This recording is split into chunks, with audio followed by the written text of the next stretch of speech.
Okay, this is a quick little video about how to resize an image in Photoshop CC in this case. So just click on the little menu item on the left. It's the crop button. Just click on that. At the top here you'll see width, height, resolution and a few other options. I generally stick with the width, height and resolution.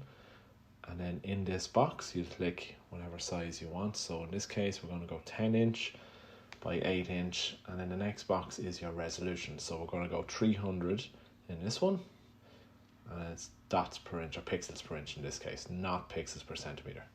Then you can move the crop box that appears in the screen to whatever position you want.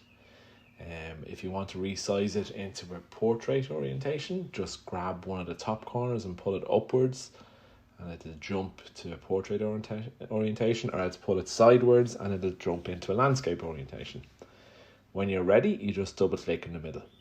Now, I generally do my sharpening after I resize, so if you want to just go up to sharpen and unsharp mask, and in this you can use whatever sharpening technique you want, but I'm just going to put in 101 and click OK.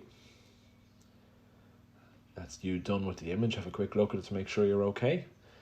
And next up, I'm just going to save it. So I'm going to save it, in this case, onto my desktop. And I have a little folder already made called printing. So whenever I can find it, there we go, desktop, and then printing. I'm going to make a new folder called 10 by 8, which is handy for us in the shop, so we know which images you want 10 by 8, and if you had other sizes, just put them in different folders. And save it, and you're done pretty much. So that's pretty much it. There's not much else to it. It is handy, as I said, to put the images into different folders if you've got multiple sizes.